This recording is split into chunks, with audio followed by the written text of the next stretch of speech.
Well, well, here we We are. are going to write an essay of no less than 1,000 words, describing to me who you think you are. Is this a test? The educational system didn't really know what to do with me. They didn't have the knowledge, the education. We didn't have the internet, hardly. So they really didn't know what to do with me. So they just basically pushed me along with the other kids in school. I graduated high school, barely. I got A's for classes. I failed other classes, but I made it just well enough where I could graduate. I went into college. I started taking accounting classes while playing basketball in college, while substituting golf in college. And I got so bored, I couldn't keep focus. I couldn't do anything. I ended up dropping out of school. I got very lucky that my number of talents came into use because there was a huge casino in our area that opened up. And I worked there for many years as a casino dealer. In fact, in the high limits room, I felt to the educational system didn't really know what to do with me. They didn't have the knowledge, the education. We didn't have the internet, hardly. So they really didn't know what to do with me. So they just basically pushed me along with the other kids in school. I wish everyone would stop calling me that. Because my life is no spiritual. For one, besides today, I'm the only other person in a wheelchair. And do you guys know the elevator never works? How can I even make it in a world that doesn't even see me half the time? I'm a straight A student, but people wouldn't know that because they look at the wheelchair first. But I made it to high school because of the love of my family and the support system. Describing to me who you think you are. Is this a test? The teachers and the staff. I was more social with them than my classmates. I never really figured out why. I guess because I have a more mature attitude. I don't know. So, middle school. Oh man, middle school. I was a firecracker, still am. So, in middle school day, having outbursts, acts of silliness, and disrespect to the teacher. Now, being able to keep these behaviors under control was a challenge. Thankfully, having a support system did me wonders, with most of that being a constituent of UCF COG. Now, and I did not even know what was going to happen to me with having no parents. Thankfully, due to a strong community in my school system, that had me get through most of my grief. Don't mess with the bull, young man. You'll get the horns. They gave me like a test to see I think I'm capable of and what kind of jobs would I be able to do.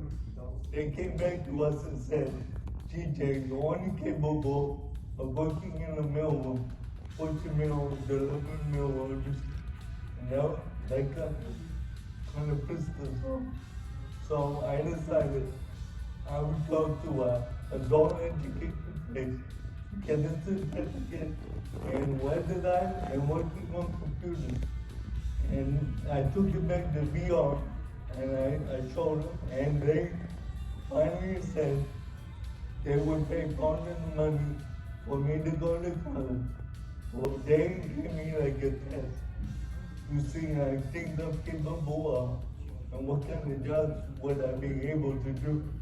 They came back to us and said, spent the money, and I graduated college with a bachelor's degree in business management with an emphasis on working on computers. So the people that said I couldn't learn them, here I am learning going complex, and I'm sure most of you might have been told the same, but you can't listen to those people. You have to be the rebel like me and just go out there and do no matter what people say. You can take their advice, but you have to make your own decision where you going in this life. You decide, so take it away. Describing to me who you think you are. This a test? I was always the teacher's pet, if you can believe it, from first grade to fifth grade. Even though I was always taller than everyone else my size, I always felt small. I was always the teacher's pet. Middle school was weird, like a dream you don't remember until someone says a word like dodgeball or cafeteria pizza, and suddenly you're there again, awkward and loud and trying too hard not to care. But we had this tree. The school name for it was Ruth. Then came the substitute, Miss Haggard. Even her name sounded like punishment. Jerka, as she went through the tone, half side. It's Jerica. We'd all been there, mispronounced into something unrecognizable, like your name didn't matter enough to get right. And suddenly, we're rambunctious. Her word, not mine. See, we were the only group of Black girls walking around. You ever notice how some adults talk to kids like they're the problem just for existing? Like they forgot what it felt like to be just a kid? I guess that day we weren't kids, we were distractions, targets. She said she'd report us, and she did. And we sat in that office like criminals who stole time and air and each other's attention. Just when I thought the principal would at least listen to both sides, she didn't. But then my mom came in, and she saw me, not what the teacher said I was, not the accusations, just me. And that stuck with me. Because it wasn't dramatic or life-changing or anything like that, but because sometimes you don't know how much it means to have someone believe in you. When the world sees something different and your family is there behind you, it makes all the difference. Is that clear, Mr. Bender? Crystal.